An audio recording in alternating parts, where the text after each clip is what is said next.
If you want more content from We Studios, check us out at weepodcast.com. That's WEE podcast.com, where you can find other episodes of 90s Percentile, our Simpsons podcast, Worst Episode Ever, and our commentary series, Sync Points. And if you want to help support We Studios and everything we're doing, you can click our links and shop on Amazon. But Jack, we've made it even easier. All you got to do is press go the to We Podcast dash button. That's right, next to your paper towels. Or you can just go to amazon.wepodcast.com. Go there instead of going to amazon.com, and that will help us out, and anything you shop will help support the show. I don't know. I like the idea of pushing a dash button and a podcast arriving 2 days later. All right, we're going to work on that and get that out to you. Thanks, guys.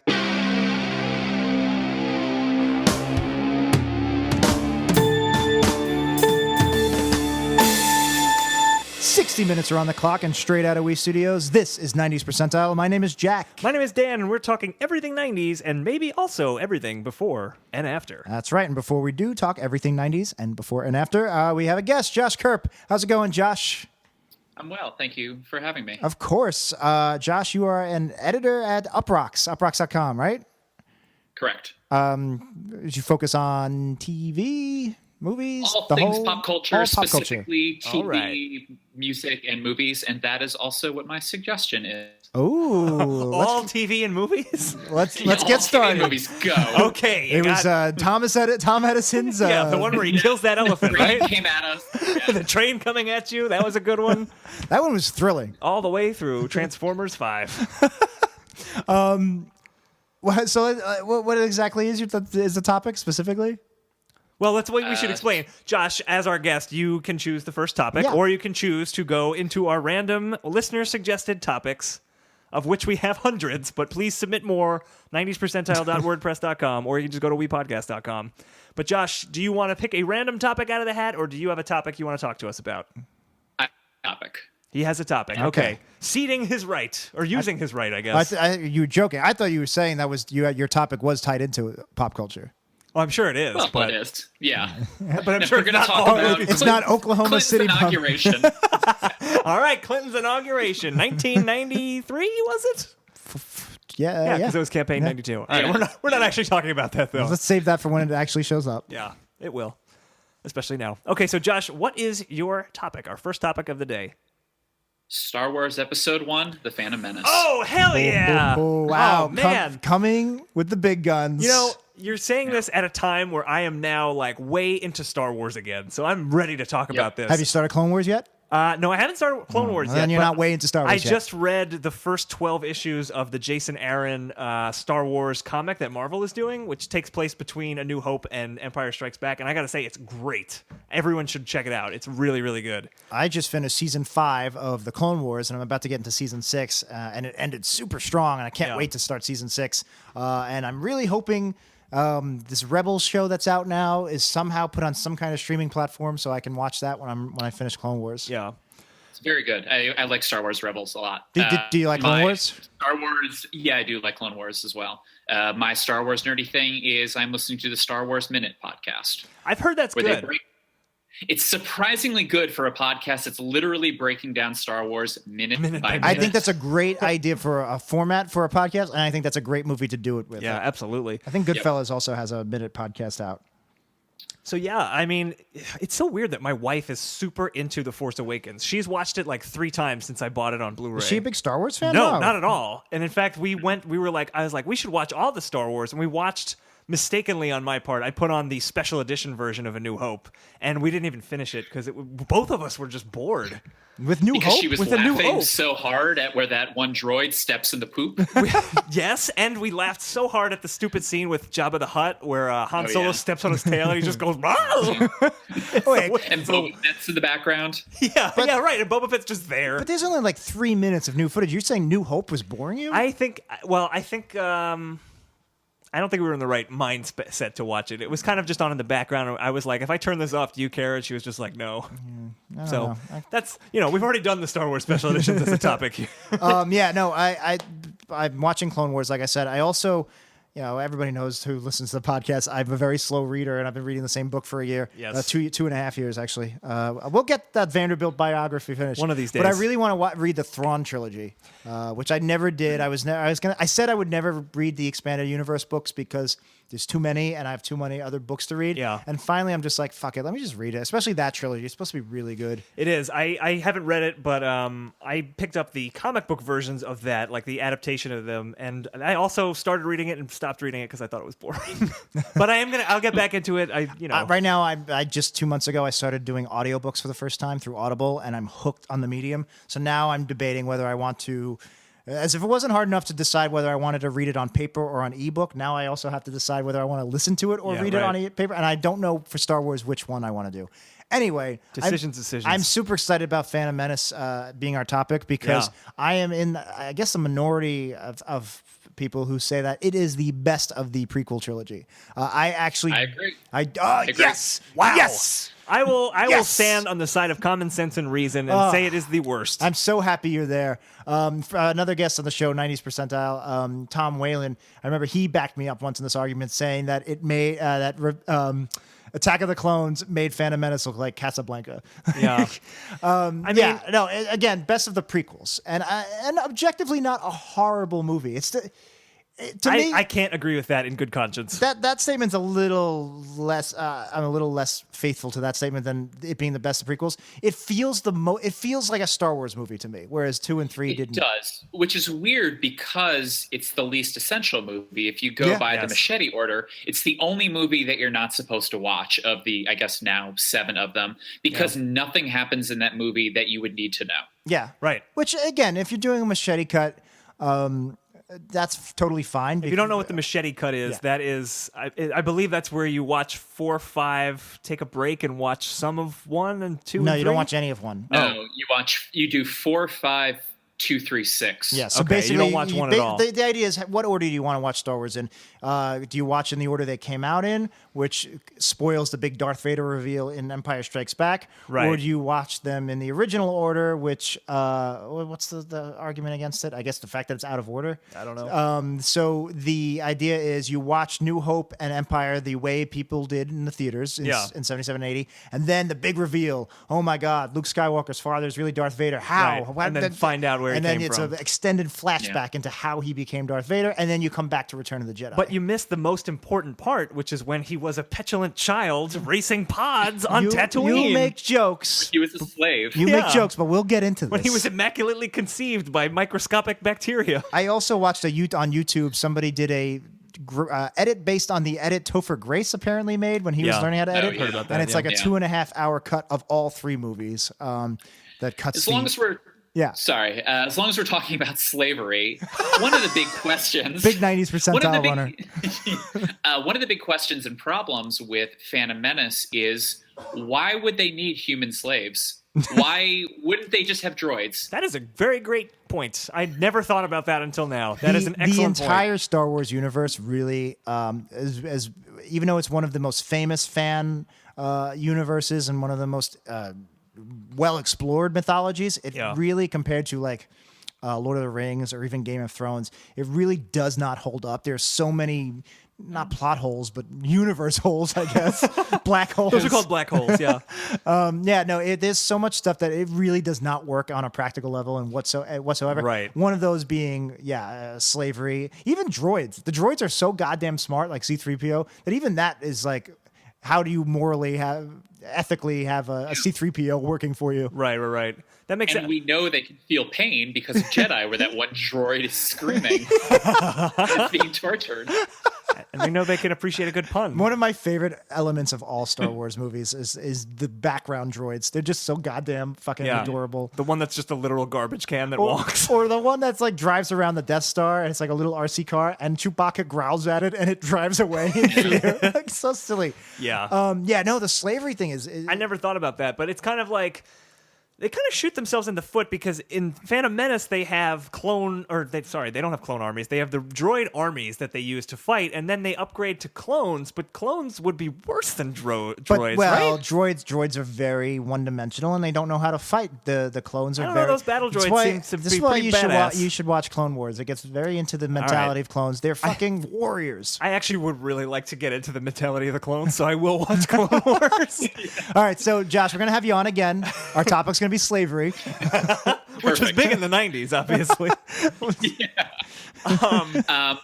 So I guess one of the questions that we should go over is what were the circumstances of you seeing Phantom Menace for the first time? Came out, I believe, May 30th, 1999? May 19th, 99. Yeah, it was a little earlier. I got the Wikipedia page up. Yeah. It was... did we see it together? We must have. No, I saw it with my mother. I also saw it with your mother. I thought it was the same time. I saw it either 2 days before or 2 days after my grandpa died. Ooh, okay. Yeah, so that was definitely not there. Your mom joke there is a little inappropriate. I didn't know that, Jack. I didn't say I saw it with your grandfather. Yeah, no, me and my mom. My mom is the main reason I got into movies. And I've said this before. Like I grew up on her VHS collection, and she's not a movie buff. Right. So her movies were like just the ones you would pick up in the aisle at ShopRite. And she had she was a Columbia member. She'd buy the 20 VHS for a penny. And we were big Star Wars fans. We went to the movies all the time together. I actually don't remember I saw it in the theaters. I saw all of them in the theaters, but I actually don't have like a vivid memory of watching Phantom Menace in the theater. I remember the intense disappointment when I left and just being like, that was it? And it was exactly... Yeah, sorry, you can say, Josh. Disappointment's the right word. I was 11 when that movie came out. Yeah, I saw it in the Saturday after it came out, very early in the morning with my dad, right before a Little League game. Mm-hmm. And it was one of the first times I remember feeling disappointed in pop culture. And I was too young to want to admit that. Because everything is great when you're that age. There was a lot of I got to see it again. I can't really decide if I liked it or not. I need to see it again to appreciate it. There was a lot of that in the nerd community. I had the exact opposite reaction. I mean, I didn't get into movies in like a passionate way. I loved watching movies, but I never even thought of that as being like a characteristic of mine. If somebody said, "What are your hobbies?" I wouldn't say watch movies. To me, watching movies was like, you get up, you brush your teeth, you watch movies. Right. And so I didn't consider myself a movie buff until a few years into high school. When you watched Attack of the Clones. When I watched Attack of the Clones, yeah. And you were like, my God, this is what cinema can be. And it was 99, so I was 15. I was about to be 15. I was 14. I was about to turn 14. So I was 14 going on 15, and I loved it. I thought it was great. I was so happy with it. The concept of being disappointed in a movie didn't even the concept didn't really hit me yet. Even though I was 14, so I was a little old for this, but I guess I still had kind of a juvenile mentality about movies. I just remembered just this second that when I was a freshman in college, I had a giant Attack of the Clones poster. It was a poster of all the Sith Lords. I know, I was terrible. I'm a horrible person. How many babes did you bring into that bed?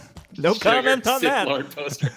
I'm not going to answer. It was Christopher Lee as Count Dooku, and it was Ray Park as... Oh, the best characters. Yeah.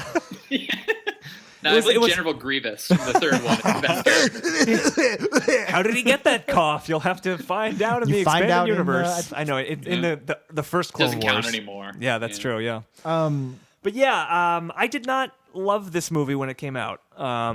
And my opinion has only gone down ever since. No, I loved it when it came out. I loved it even like the first year. So it took me a while to realize there was backlash, especially because there was a couple of kids in high school I would talk about it with that were diehard Star Wars fans. Yeah, and that was my introduction to. Do you mean me?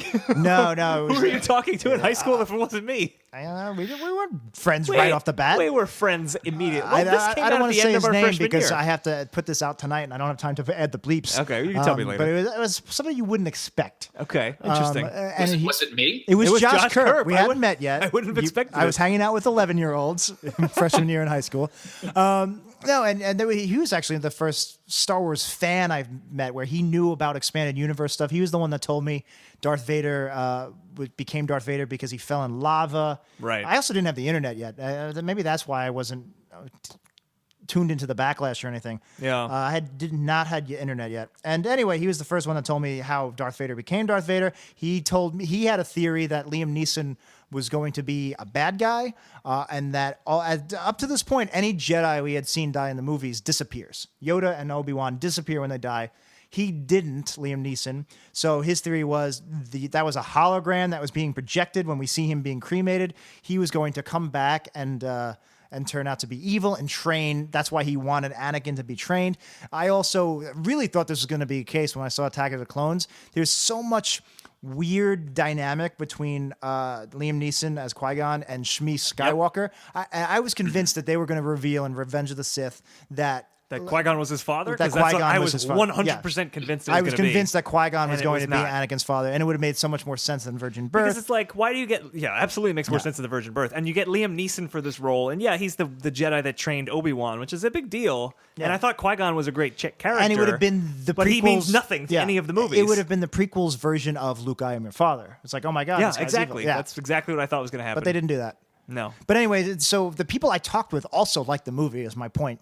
So I really didn't know there was backlash until maybe even after Attack of the Clones, because I do remember hating Attack of the Clones when I saw it. Well, let's do this. You guys like it more than I do. Let's talk about the things we have in common. What do you hate the most about Phantom Menace? Like, what is the irredeemable thing? Jar Jar's the obvious Jar Jar's one. the obvious first one. Yeah. Yeah, there's nothing redeemable.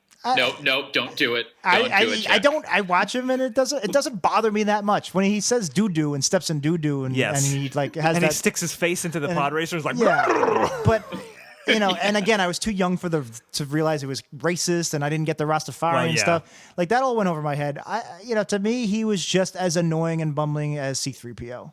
In retrospect, I think C-3PO is a much more funnier, interesting character. Right. But Jar Jar doesn't rub me the wrong way, the way it does a lot of other people. It's not my favorite part of the movie, but it doesn't bother me. Whenever I rewatch Phantom Menace, I'm like, let me reassess this movie. I'm always like, was Jar Jar that bad? And then just like right away, it's just like, yes, he was that bad, because it's just. I think he was bad. Just annoying. I think he was bad, but not that bad. I don't agree with you, but he wasn't worth he wasn't worth the trouble. I mean, I think you could probably even say that about 3PO. 3PO is there. He really does nothing. He's a useless character outside of kind of saving R2 in the first movie. Yeah, that's pretty much it. And then he's just comic relief and just what's going on? He becomes a god. I love that scene.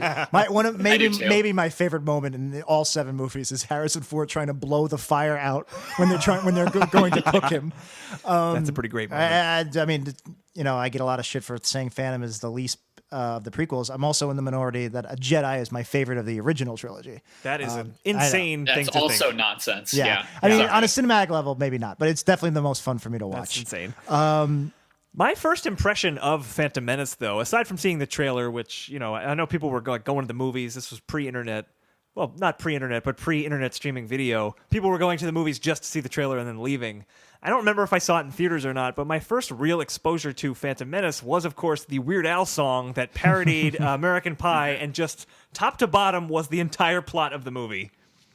Did you guys? Which he got all through the internet. Yeah, he pieced it together. He hadn't even seen it, and it's very much an accurate depiction of what happens in the movie. That's impressive and spoilery. And then once George Lucas heard about it, just to make sure that Weird Al was right, he let him see the movie like a month before it came out, and Weird Al said it like 98% of what the internet predicted and he put into the song was correct. Yeah, wow. It's good to be Weird Al. You get to see movies in advance. My first impression of it, besides I remember in 5th grade, I had my 5th grade teacher, Mr. Dugan, said that they were going to make a prequel series of Star Wars, and I thought that was really cool. And then I realized it was never going to happen. Yeah. Even though it was probably 2-3 years before Phantom Menace started filming, maybe even 1 year. But back then, that felt like an eternity. Well, I remember in '99 when it came out, I was like, oh my God, that prediction from long ago was true. The prophecies have come to life. Of 95. Yeah, no, you're right. I mean, there was a period of time when Star Wars came back to popularity. I think in like special editions were what, 97? This is even before, even before the special editions. It was like 94-ish. Like Star Wars toys were coming out, and they were getting like really, really popular again. And that was when I started to really get into Star Wars. See, I don't remember a time where I didn't have all 3 movies memorized. Like I was probably watching those VHS tapes from like age 2 before so by the time I don't remember, I think I've said this on the podcast too, I don't remember the experience of finding out Darth Vader was Luke's father. Yeah, I never had that moment. Neither. It was just always the case. Yeah. By the way, spoilers for Star Wars. I just looked up because I knew the same thing about people were going to the movies just to watch the trailer. Yeah. Do you remember the movie that it premiered before? I just looked it up. I remember. I used to know this. It's something really weird. I don't remember. I remember the box office was way up because yeah, of course. Meet Joe Black. Meet Joe Black. Why wouldn't you stick around for a 3-hour romantic movie about death? Yeah, I've never seen Meet Joe Black to this day. It's okay. Yeah. Claire Forlani. There's a 90s topic. Claire Forlani. Yeah, and only a 90s topic. Only a 90s topic. So you asked about like the horrible things about it. Yeah, Say something nice about the movie. I love Qui-Gon Jinn and Liam Neeson's performance as Qui-Gon Jinn. I want more of that. I don't know what Disney's plans are as far as, they're doing all these spin-off movies, and Rogue One is kind of Liam Neeson, a Qui-Gon movie.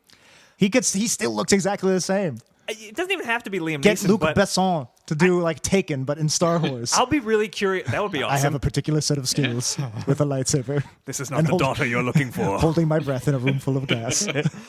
But I wonder what Disney is going to do with like prequel era stuff. Like obviously they have Clone Wars is out, but are they going to do stuff like pre-Phantom Menace things or things between episode 1 and episode 2? They're doing a movie every year eventually, yeah. Yeah, and I'm kind of excited for that stuff. I mentioned I was reading the Star Wars comics that are coming out now. There was one issue that was a flashback of Obi-Wan in hiding on Tatooine between episode 3 and episode 4, and I was like, holy shit, I want to see more of that. Like, what's Obi-Wan up to between those movies? Like, how does he become old Ben Kenobi, the there's crazy a space non-canon wizard? comic where Darth Maul comes back with robotic legs to kill baby Luke, and Obi-Wan fucks him up. Nice. I want to read that. Do you remember, like, 10 years ago, they announced that they were going to do a live-action Star Wars television show that was going to be like $100 million, or like a $10 million budget per episode, and they were casting it, and they were looking for writers, and it was going to be 100 episodes about Jedi. I was so excited for it, and it fucking never happened. I guess Rebels It never will.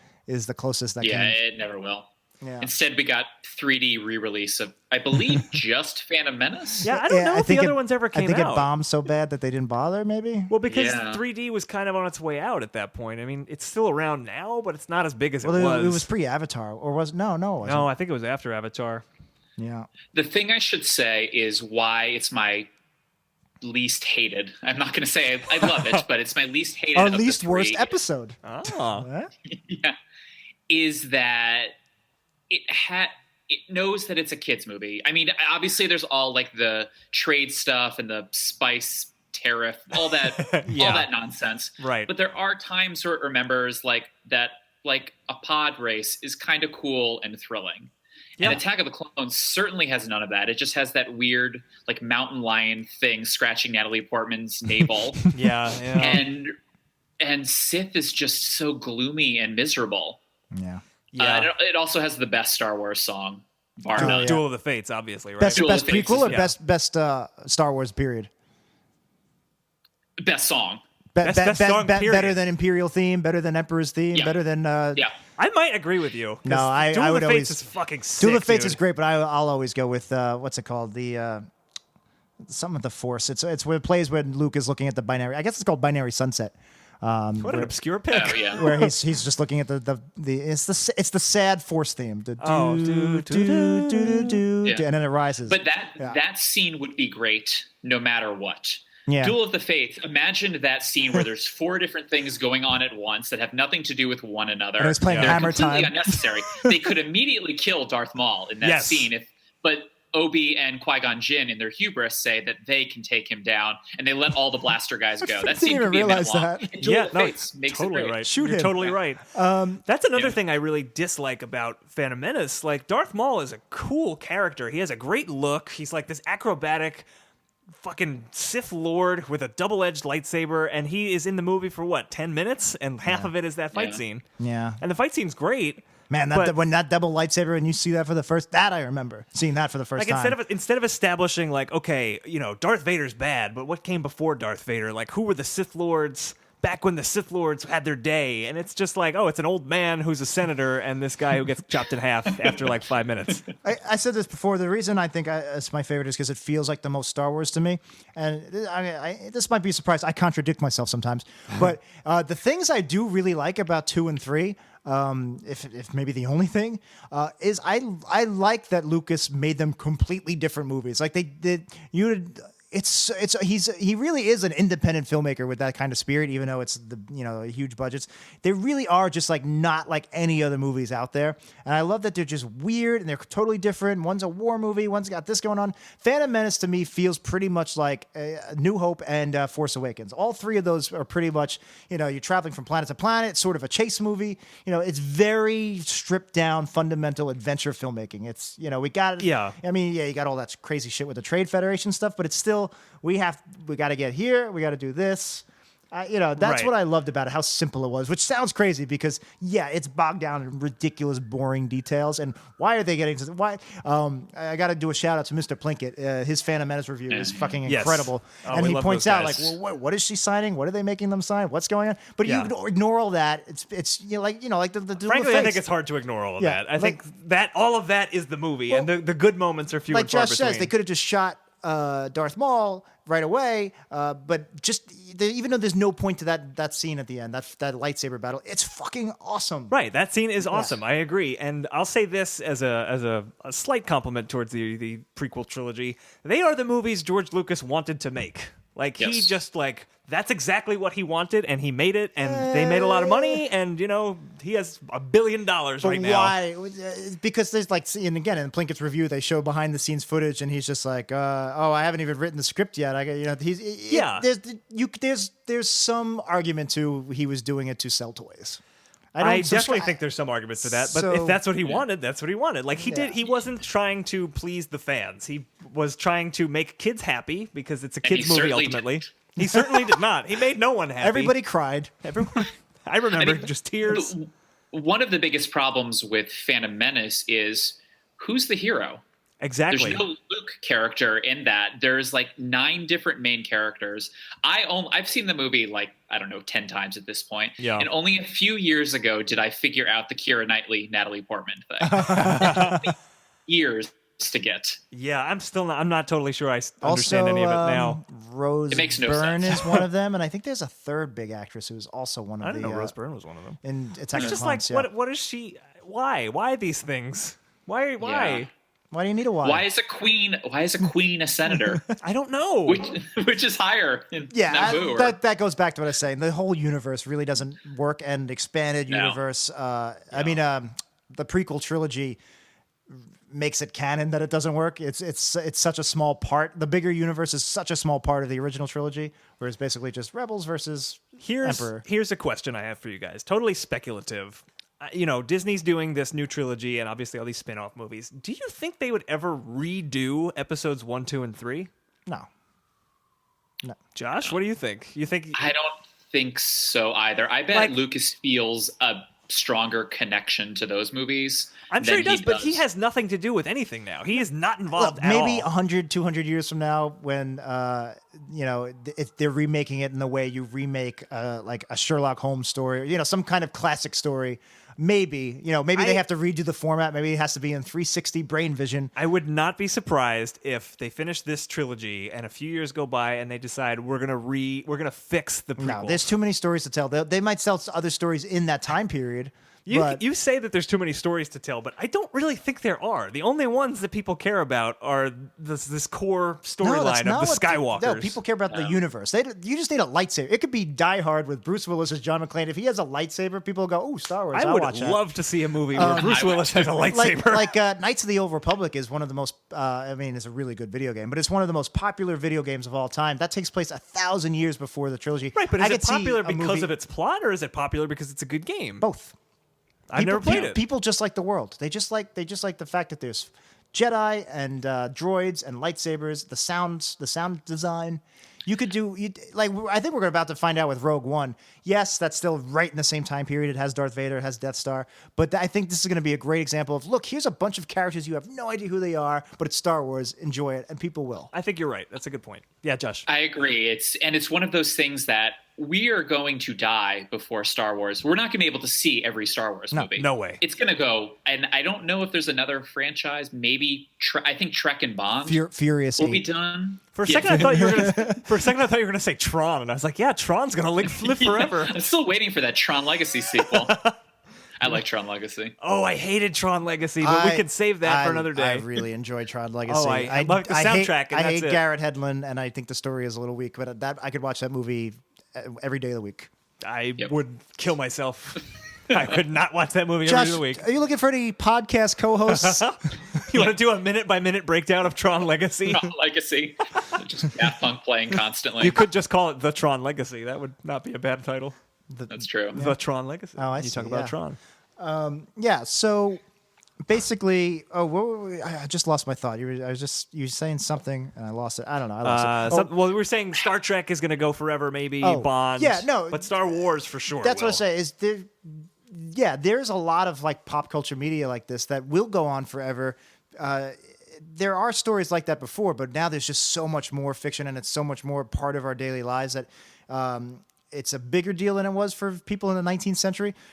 But yeah, we're going to have stories that do last for centuries. Star Wars will definitely be one of them. I think Game of Thrones, depending on, I could see it not doing it. Like Lord of the Rings pretty much is just Tolkien and that's it. But it's such a fully fleshed out world. I'm almost surprised it's not like, let's just set worlds in Middle Earth. I don't know what the rights situation is, but I could see Game of Thrones. I could see there being movies and TV shows and books, like expanded universe books for Game of Thrones. For Game of Thrones for forever, because there's so much there. I'm sure that HBO will do a follow-up series, possibly a prequel series or something. I guess because they started out as books, so it's a little different. But if Martin was smart, if he was doing it for the money, he could. If he let other writers do expanded universe Game of Thrones in the way Lucas allowed that first guy to write, what was it, the Shadow of the Force or whatever. Yeah, Timothy Zahn, Shadow of the Empire. No, that was in the 90s. Oh. The one that came out before Jedi, and it has Luke and Leia like making out in it because Lucas didn't tell him that they were brother and sister.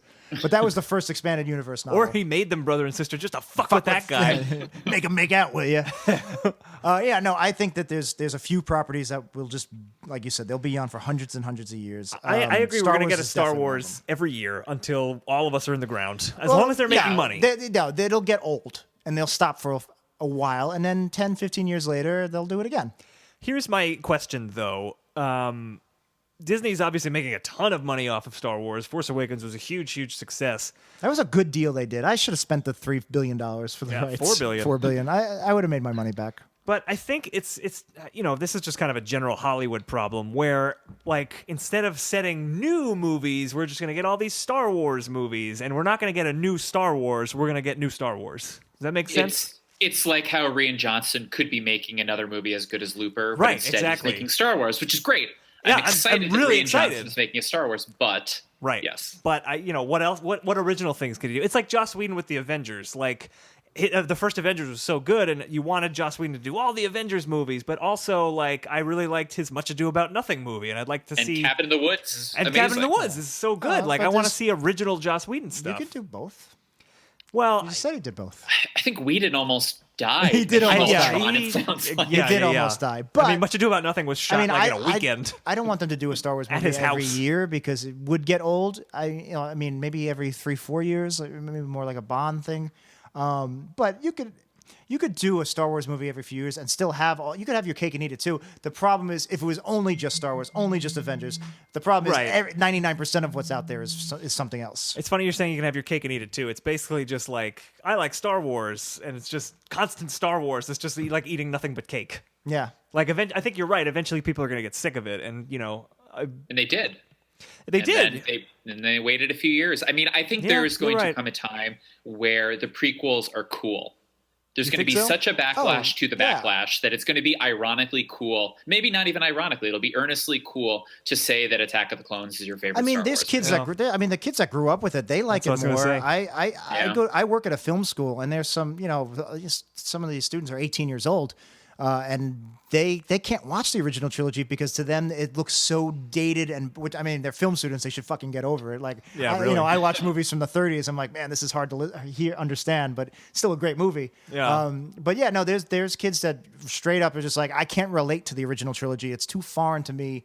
the artistic medium is too foreign to me. 70s cinema is not something I relate to. That's that's an old movie. I appreciate it on its merits, but that's an old movie that I don't have an emotional connection to. Like the way I would see Casablanca. Like Casablanca to me, solid movie, but like it's not one of my favorites. Yeah. But needed more lightsabers. Yeah, needed more lightsabers. I don't think there's any movie that would not be improved by more lightsabers. Lightsabers and wampas. That's what Maybe not Attack of the Clones. They had plenty of lightsabers. This is the start of a beautiful apprenticeship.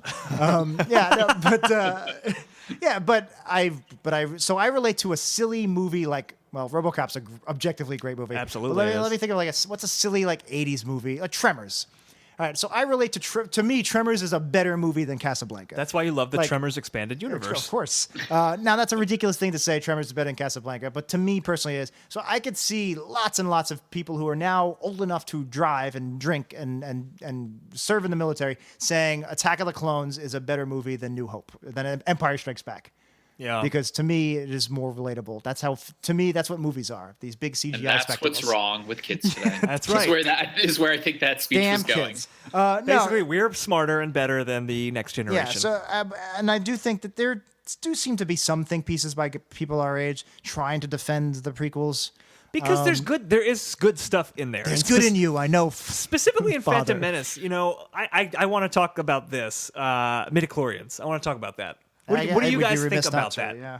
Because I think Lucas was trying to explain something that didn't need to be explained, but I don't know. I hated it, and I've kind of come around to being okay with it. Jack's furiously shaking his head. That's my Jar Jar Binks. That's my least favorite, and it's almost never been brought up in any aspect in anything else since then. And I think there's a reason. It's so if Lucas was trying to sell midichlorian dolls, I could see why. I could see the justification for putting that in the script. Yeah. If he's trying to sell merchandise, but I don't get it. It's it's the Force. That's what a Force is. A Force. Why are you trying to explain it? It's magic. It's otherworldly. It's spiritual. Why are you trying to explain it? It makes no sense to me. Yeah, Josh, what do you think? Yeah, it ruins the magic of it. It's literally yeah, it's true.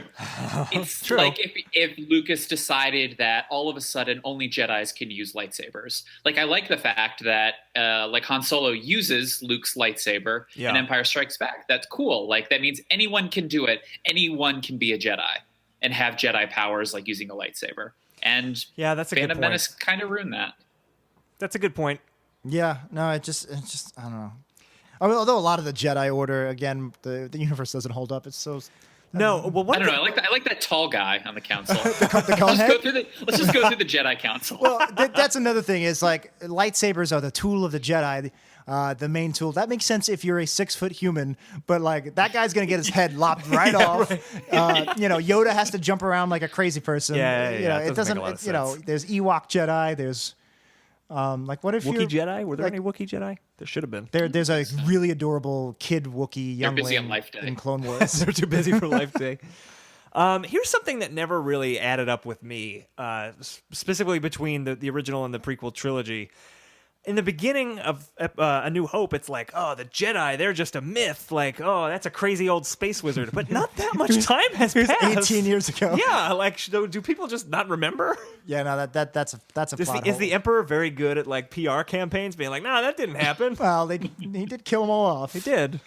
Order 66. No, there's the prequels opened up lots of weird plot holes. But I've got another question for you guys. So, the prequels generally not so well loved, although, as Jack pointed out, I think a younger generation does have an affection for them and maybe likes them more than the original trilogy. And I don't think it's because they're younger. I think it's because they're divorced from the nostalgia of the old ones. Right. I think they grew up with the prequel trilogy, and so it's just that's kind of their movie. But I'm saying, the ones that grew up with it are going to have the strongest connection in the way we have a stronger connection to 80s movies than most other people would. But I do think, like Josh was saying, in the future, even generations that didn't grow, the generations that grew up with episodes 7, 8, 9, they might objectively also find merits to the prequel trilogy. I don't know. So here's my question: We've got 7 just came out. We got 8 and 9 coming out. Do you think that any of the of 8 or 9 are going to tie into the prequels in any way? In any way, sure. There'll be references here and there. I think they might just divorce it. I'm not sure if they want to go down that path. So here's They don't want to take the Yoda's cave tunnel thing down that path. Yeah, I mean, one thing that I was thinking about the other day, because I think about Star Wars probably too often than I should. What if Qui-Gon Jinn is Snoke? Well, related to what you're saying, he didn't actually die. He's the one of the Jedi who learned how to stay alive. My gut feeling is, hey man, I'm just throwing it out there. My gut feeling is Snoke is just a totally original character, and that's just no. He has to be something. I don't think he has to be. I think they started from scratch, and it's just an original character. There's too now much they're here. Yeah, but there's too much. J.J. Abrams is mystery boxes. And he's I think he's baked a lot of questions, about Rey, who her parents are. And it probably won't be that exciting. That's what I'm saying. Or maybe I could see either Rey or Finn or both not having none of their parents being Obi-Wan or a Skywalker or anything. I could totally see them just starting from scratch, especially Snoke. But I would see, especially you're jumping the gun with episode. I love Qui-Gon Jinn, and I want him to be a revered part of the universe, even if he's a bad guy. You're jumping the gun with episode 8 because Rogue One is coming out much sooner than Episode 8, and Rogue One is much closer to the prequel timeline. So I could see Rogue One having references. Maybe, yeah. Yeah, that's why I'm saying there'll be some tie-ins, and maybe not story essential, but I guess things that were introduced in the. I guess my question is really I think there are plot threads that were not tied up in the prequel trilogy. Do you think this new trilogy is going to tie any of them up? Nah, probably not. I could be wrong in my nerdiness here, but I believe Qui-Gon wasn't a Jedi Knight, and most of the Jedis who come back, like Old Ben and Yoda, are Jedi Knights. So he never reached the ability to have ghost powers. Okay. I'm gonna have to school you, Josh. I'm sorry. Yeah, I could be wrong. Yeah, here. No, he actually more or less invented Force Ghost. He didn't invent it, but he rediscovered the old ancient Force. At the end of Revenge of the Sith, Yoda says, "I've been conversing with Qui-Gon's ghost. Qui-Gon apparently was studying on the side how to do this, and Qui-Gon taught Yoda how to do it, and I guess Yoda taught." Obi-Wan. I guess it's really hard, and they probably had 19 years of not being Jedi anymore to figure it out. Yeah. But I could see Qui-Gon's ghost being in it because supposedly Ewan McGregor is going to be in it, right? Possibly as a Obi-Wan Force ghost. I don't know, but we haven't talked about Ewan McGregor at all, and I got to say he's another handsome guy. He's another bright spot in in Phantom Menace, but in the whole prequel universe. I thought he was a great choice for Obi-Wan, and I thought he did really well. Did you guys like him? But it's the structure of the movie is the problem here. I'm the one who likes this movie, and I am talking about all the problems with it. When they go to Tatooine and they get Anakin, Obi's on the plane the entire time. He's off screen. That makes no sense. Yeah, he really should have been the main character of the whole prequel trilogy. We said there was no main protagonist. Yeah, it should have been him, obviously. Which is a great transition to you giving shit about Anakin being this adorable little kid. I actually really like that. My first instance before I seen a trailer or anything of Star Wars Episode 1 was our geography teacher. I forget it wasn't geography, whatever they called it. Social studies. No, it wasn't so. It was global something. This is not interesting. Global studies. That's right. Global studies. She put up a poster. I guess she was excited. She put up a poster in January or December before the movie came out, months before, and it was Jake Lloyd walking through the desert with Darth Vader's shadow. The very famous teaser poster. Phantom Menace is totally pointless. You could cut it from the 6 movies, you'd never notice it. I love the idea of seeing Darth Vader as a little kid. I like that. Really? I like seeing that more than I like seeing him as a younger Jedi played. Not because of Hayden Christensen's performance. I'm saying the age is much more interesting to me. Josh, what do you think about that?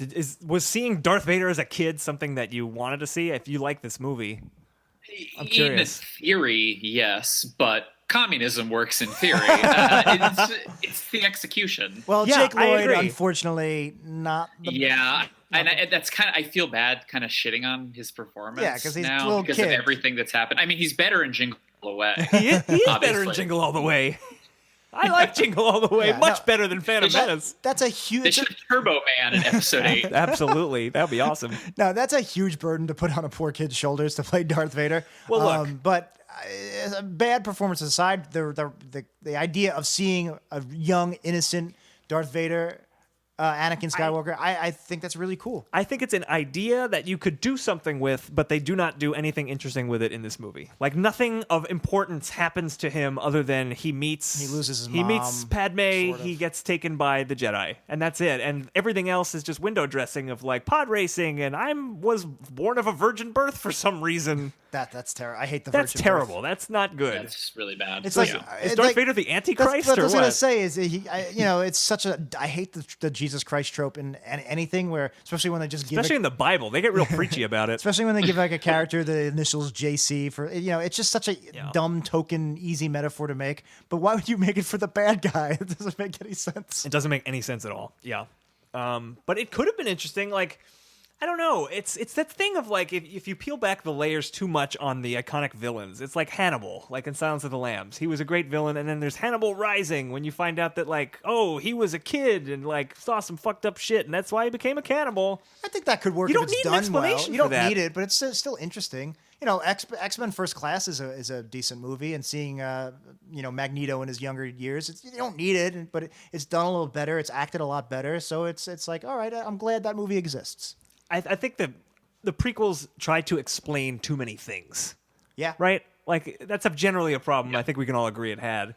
Like, why do we have to have that Darth Vader built C-3PO when he was 10 years old? That doesn't make any sense. That's ridiculous. That's why Josh can't even speak. He's just sighing and shaking his head. Yeah, it's weird how he picked and chose what elements he would. Like I kept waiting for. All right, where's Han Solo? Where's young Han Solo? How does this play into it? It's like, wait, that's not really core to the story. It's like, okay, I respect that. Neither C-3PO. Why do you need to set up C-3PO? He's not. It's just that's the character that people recognize, and they could have existed in that time because they're robots. Yeah, I guess. And did Anakin make C-3PO be a nervous English butler? Was that his? And why would Anakin do that? Why does his or was mother, that already in his CPU? Why does his mother need a protocol droid? She's a freaking slave on a desert planet. I always said that. I recently read a justification for it that I cannot remember. But it was like to help. It was like to help her with something. Or whatever. Moisture farming, I assume. Help us to deal with the Watto when he comes by. Another garbage character. You like Watto? I like Watto. Yeah. He's fun. He's fun to watch. He it's just like a stink line animation, but as a Star Wars character. That's a great way to describe him. One thing that I unabashedly loved about Phantom Menace was the video game that was on, I believe, PCs.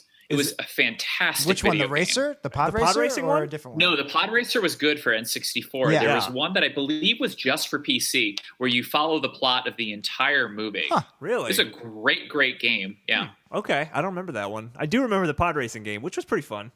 That was fun. It was fun. I would have fun playing it for about 10 minutes, and then I would get really bored. See, that's what I think about the pod racing scene in the movie, too. Yeah. It's fun for about 10 minutes. That's great. And it looks like a video game. And it looks like a At this video point. game. Yeah. Hey, I think one of the main reasons one of the reasons Star Wars is a successful series, and one of the things that in every single movie always holds up, sound design. It's just so cool. That's the one Oscar this year that I thought should have beat Fury Road. Because I wanted Fury Road to win everything. I wanted Fury Road to win Best Picture. Episode 7 should have, which I think is overrated, should have beat Fury Road for sound design. Every Star Wars movie should win Oscar for sound design. And the pod race is so cool. Yeah, no, it is. It's a great scene. It's just everything else is not so good. That's the type of stuff I think we might see in the newer movies. Like, yeah, you were talking about story threads, but like they set up a lot in the original trilogy. The prequel trilogy, a lot of world building, droids. Like the droid army, Coruscant, how stuff works, basically. That stuff was not important. It was not necessary in the original trilogy. That kind of stuff I could see being the framework for newer movies. Clone Wars especially. Clone Wars is a really good, legitimate show that most of the material, most of the sand it's playing with in the sandbox is shitty sand from the new series, right? You've watched Clone Wars. You can only do so much with shitty sand. They do so much with shitty sand. Like even the clones is a really weird concept and it's not great and doesn't quite work in the movies. But the show, and the idea that they're all clones of Boba Fett's father, like that was just way too ridiculous. Yeah. I know that's Attack of the Clones, but we're talking every prequel now. And that's not even the worst thing about Attack of the Clones. No. You want me to sell you some death sticks? Wasn't there that diner owner, that like giant frog lizard thing? What if he was a Jedi? Oh, he has a terrible name too. It's like Fattest Buttus or something like that. I'm gonna look it up. Fattest Buttus. I hope it's Fattest Buttus. No, what about, imagine he was a Jedi. Although there is a Clone Wars character, a Jedi, Dexter Jetster. That's his name. There's Also known as Fattest Buttus. Please change the Wikipedia page. There's a Clone Wars character that might be the same species as him, but if not, he's similar. He's just a really big alien, and he uses 2 double lightsabers. Okay. And that's fucking awesome. I gotta watch Clone Wars. That's what I'm learning today. Spoilers for 10 minutes from now. But since Clones is not 90s, Droid Army. Like, how convenient is an army if you just blow up one ship, they all turn off? Right, and I think it was my brother who said, they're going to realize that the droids are inefficient because of that exact reason, and that's why they have to switch to using clones. It was like, no, it's just like they made the clones, so they were like, okay, I guess we'll use them. I mean, we haven't even conquered space travel yet. We can barely get back to the moon, and our toasters and our fridges are now self-autonomous. Yeah, right. They can't make their droids.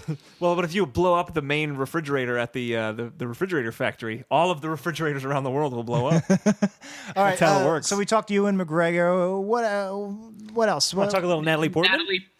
Yeah, she's fine. And I had the biggest crush on her in the world at this point in my life. Me too. And she's fine. I think more than anyone else, she is hamstrung throughout the trilogy with Lucas's writing. Absolutely. Definitely. He has to give the most romantic dialogue, and like Hayden Christensen isn't a very good actor, but she had to. And he's actually come to terms with the prequels. Like, he knows that people hate them, and he has a good sense of humor. He should, because it's not really his fault. It's so weird that these movies that are fun and for children are the things that people have had to come to terms with. And you say that, and I completely understand what you mean, and we all agree that Hayden Christensen needed to come to terms, but that's true. It was a movie, It shouldn't have. We live in a world where Walking Dead showrunners get death threats because of a season finale. You are not wrong. People should take stock of their lives. if you're sending death letters to showrunners, take stock of your life. Yeah. We mentioned it a few times why me and Josh think Phantom Menace is maybe not the word underrated, but for whatever reason. But I also think the reason it's my favorite of the trilogy, I think Revenge of the Sith is quite overrated. One of my biggest problems with it is Natalie Portman's basically the script he wrote for her. Her romance, her relationship with Anakin is just so it doesn't work at terrible. all, and it's one of the things that needs to work the most. There's not enough lines about sand. I hate those lines that get everywhere. Ugh. So rapey. But I will say this about Attack of the Sith. It's not rapey, which is good. Actually, is it? I don't know. Which one? Attack of the Sith? Attack of the Sith. I'm combining them. I don't know which one you're talking about. Revenge of the Sith, or whatever the hell it's called. The third one. I would assume you were talking about Attack of the Clones. All right. That one is probably my favorite of the prequel trilogy because it is... it's the worst one. Oh, it has a lot of I thought you were problems. talking about episode 2. Sorry. It has a lot of problems, but I would say that the good moments, like we're talking about here with the fight scenes and everything, are the best in that one. I guess. Disagree. I'm trying to think of good moments. I mean, the fight between him and Anakin, it looks kind of cool. I don't know. It doesn't really make sense if you think about it too long. Doesn't make sense have at the all. high ground. Oh, I guess you win. That's how battles work. Also, I was defending it to another previous guest, Jeff. I was defending that lightsaber scene because I think it's really cool. And there's a moment where they like do this really cool thing where they keep missing each other, and they're like really up close, and they're fighting with the 2 blue lightsabers, and they go vroom, vroom, vroom, vroom, vroom, vroom. Yeah. And then Jeff was like, "Yeah, but what were they doing? Like, were they intentionally missing each other? Like, what was that?" Yeah, that's a good point. And why would they build anything on a lava planet? Yeah, that's a great question. It was lava mining, Josh. God, they were mining the lava. Moisture farming or mining of something in the Star Wars universe. A lot of farming happening in They're the Star really Wars short universe. on lava and moisture, and that's what they they're need. cash crops. It's sustenance farming. They're growing the moisture for themselves and the lava. I know we're now firmly into 2005 talking about Revenge of the Sith, but I want to talk about General Grievous just for one quick second. The idea of having this like robot thing, I get that he's supposed to be a precursor to Darth Vader. That's like kind of the idea. Like he's half he's robot, but he also can do coughs. it. Yeah, it's a weird thing. Even though he's actually, I think, more high tech than Darth Vader, because I think Probably. he's just like a pair of lungs. That's a whole other issue with yeah. But the fact that I like the idea that he is a robot and he's killed Jedis and he collects their lightsabers. That's kind of cool. But then the fact that he just like jumps out and he's got 4 lightsabers whipping around. Thought it was cool. I think it's cool. If you have 4 arms, use 4 lightsabers. Sort of cool, but it's just being like, okay, what can we do now? Like, how about a robot with 4 lightsabers? I like it. He's my around. favorite character to play in Lego Star Wars, even though he doesn't have the Force. I don't think Obi-Wan should have beat him. I think if he just uses 2 of his arms as giant fans, laser fans, I think he wins. I feel like Grievous is just an inherently ridiculous character because, he's just a windmill of lightsabers. If I was fighting a Jedi, I would just have some kind of like gas pellet. I would just gas them to. Although I guess that doesn't work. They do that in Phantom Menace. Yeah. Yes, Phantom you're Menace. right. They must be dead. Destroy what's left of them. Now you're impersonating the Trade Federation there. Oh right? yeah, let's talk about the Trade Federation aliens and how weirdly and racist how they are racist Asian caricatures for some reason. Let's not talk about it. We said it. There it is. Yeah. One of the things I love about Phantom Menace is the design of the Naboo starfighters. That yellow chrome look. Yeah, those look real cool. Really I'll cool. give you that. And I remember Rogue Squadron, one of my favorite Nintendo 64 games, came out a year or two, I think, before Phantom Menace, but there was a code you could enter in and you would get a Naboo starfighter. Nice. It was fucking awesome. That's pretty cool. It was really fast. It had shitty firepower, though, because the Naboo were peaceful. It makes sense. Of course. We got about 6 minutes left. Probably not enough time for a new topic. What else we got about Phantom Menace? Well, Josh, it's What your is the topic. Phantom Menace? What is the Phantom Menace? Oh, that is a great question. Oh, I never thought of that. I mean, I'm guessing it's Darth Sidious, but My assumption was always that the Phantom Menace is the Empire kind of looming behind the scenes. which is weird Well, that I believe on the poster, they have the giant Darth Maul face in the background. Yeah, Yeah. they do. Yeah. But he's not the Phantom Menace. He's like a representation of it. What's weird is if it is the Emperor or the Empire, if it is Sidious, it's weird that he starts in medias res, basically. Right. We're already like a third of the way into his master 3-movie plan of taking Which over I the like entire... that. I do like that. You like that? Yeah. Oh, I don't want to see like, okay, this is how I'm going to plan it. I'm going to become the Emperor. I guess. I mean, he's such a fundamental character to the series. It would be nice to see his very beginnings. I guess. I want to see him as a cute little kid. Maybe that'll be a spin-off movie. I want to see Darth Sidious as a cute little kid. I like to look at the stars. You're pretty. Gee, lady. If you could mulligan one thing in any of the Star Wars movies that you could either add in or take away, what would it be? it would have to be the fact that Anakin was a virgin birth. Like, what the fuck does that mean? What does that have to do with anything? If I could tie in the midichlorians as part of that, because he was conceived by midichlorians, Right.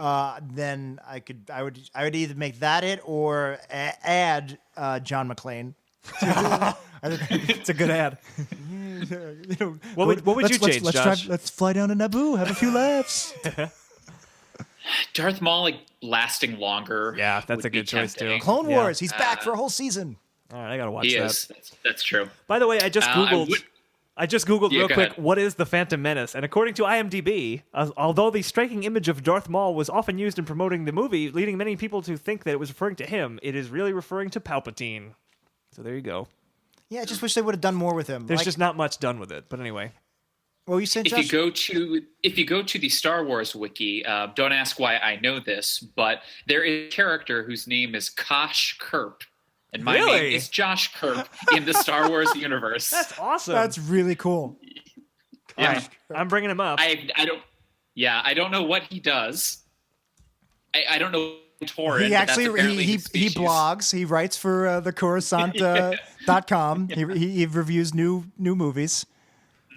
Okay, Josh Kurp. I'm on Wikipedia now, which Okay. is obviously the Star Wars wiki. He was a male Pantoran, I don't know what that is, who worked as an explosive expert for the Galactic Empire. Wow. He first appeared in, I don't know what, but he was born 25 years before the Battle of Yavin. He liked to listen to jizz. He loved Jizz Whale. Yes. Oh, God. Here's a thought. I came to this thought a few times in the last few weeks. I watched episode 7 like 2 months ago, maybe, or a month ago. Maybe that was it. I rewatched it. Yeah. I was trying to think of names in the Star Wars, like normal Earth people names in Star Wars, and like I was trying to think of other ones besides pretty much like Luke. Right. Leia, sort of. It's not. You don't usually see Leia spelled Leia. Ben. Ben. But what else is there? Finn. But that's.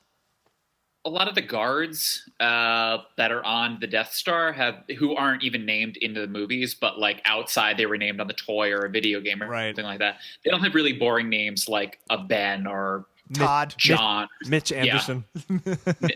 Preview. People won't get that. Yeah. But check out Josh on our next episode of Worst Episode Ever. And by next, we mean like 2 weeks from now. But also, here's a really interesting question that's always bothered me also. Obi-Wan Kenobi is in hiding, right? So he just starts going by old Ben Kenobi. He thinks no one's going to see through this master plan. I mean, that's another huge... Like we said, the prequel opened up so many plot holes. People kept waiting to see how Uncle Owen would be tied and everything. It really makes no... I mean, they kept the Skywalker name. If Anakin wants to... Where could my son be? Yeah. I wonder if he's on the planet where I was born and using his real name. Yeah, it doesn't hold up. No, it does not hold up. We got the 10-minute montage of all the Jedis dying. Yeah. Although I guess... And all those planets we'll never see again. Yeah. Which, I mean, are all the Jedi that bad that they couldn't get... I mean, I know in Expanded Universe a few survived. But there is no Expanded Universe anymore. I mean, now there's the new Expanded Universe, I guess, whatever they're calling that. Yeah, also, I don't know, you said you liked Palpatine's grand scheme of taking over. I thought it took a lot of things to really fall into place for him to... Like, I'm trying to think of if I'm a really powerful Sith, I'm sure what's there's a better plot way holes to take over the entire galaxy? Yeah. I guess that's it, to legitimately become Chancellor, but...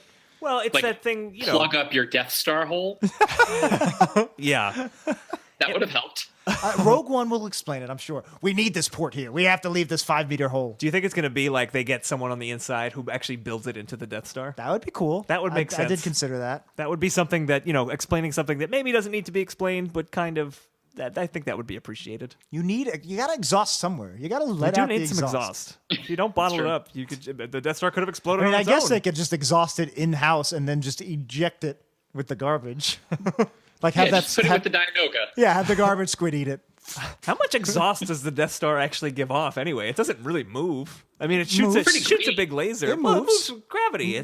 No, it flies from system to whatever planet it wants to destroy. I've never seen a Death Star moving because it goes like a to ship. Yavin. It flies to You Yavin. sound like a Death Star truther right now. Show me the papers. That's what I want to know. And that's our time. That is it. That's 60 minutes done. Okay, so Josh, thanks for being here as we always do. Great topic. Great job. Great job. I knew as soon as you said it, we were not going to do another topic in this episode. I knew as soon as you said that you thought Phantom Menace was the least bad of the original prequel trilogy. I knew that you were going to be my best friend. Aw. Well, we've known each other since high school or middle Exactly, school. since you were 11. Absolutely. But Josh, what did you learn here today? I learned that Weird Al is a genius. Damn right he is. Yeah. Jack, what did you learn today? God, I learned that there is a Star Wars character named, what was it, Bosh Kurp?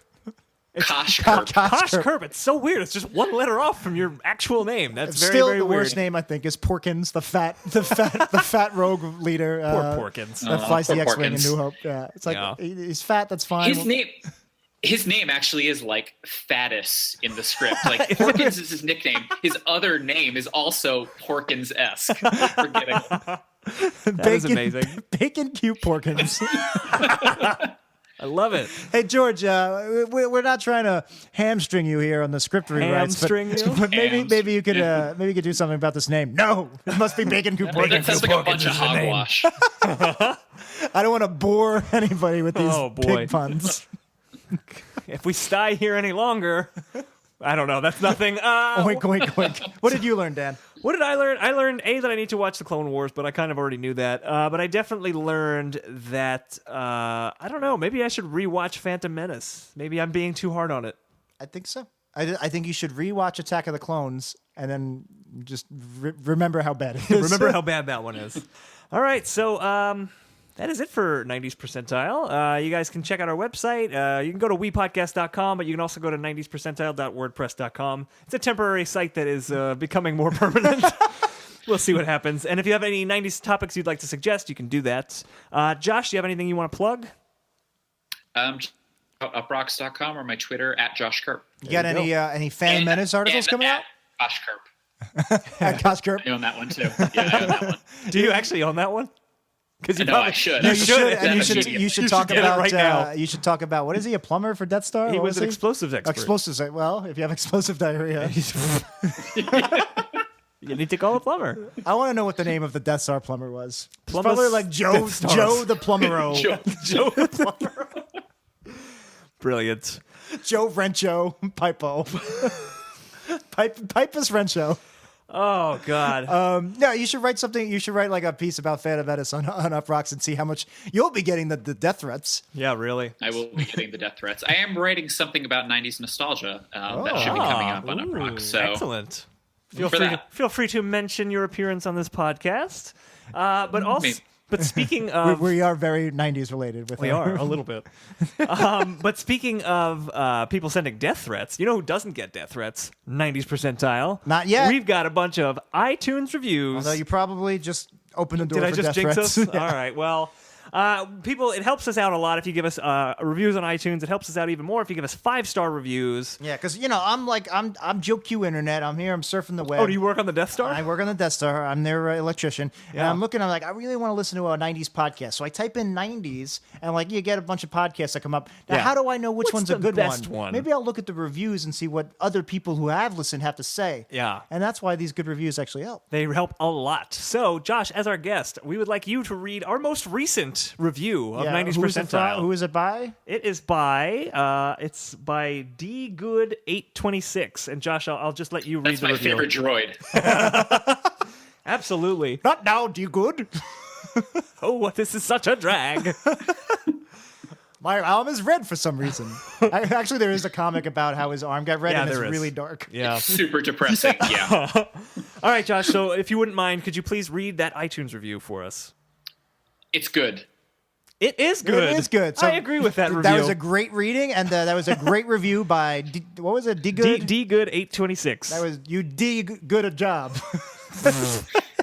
All right, guys. I D think good a job is also a Star Wars character. Good a Jabba the Hutt, right? Is that something? That was his first name. That's Who was in something. the Phantom Menace? Yes, he was.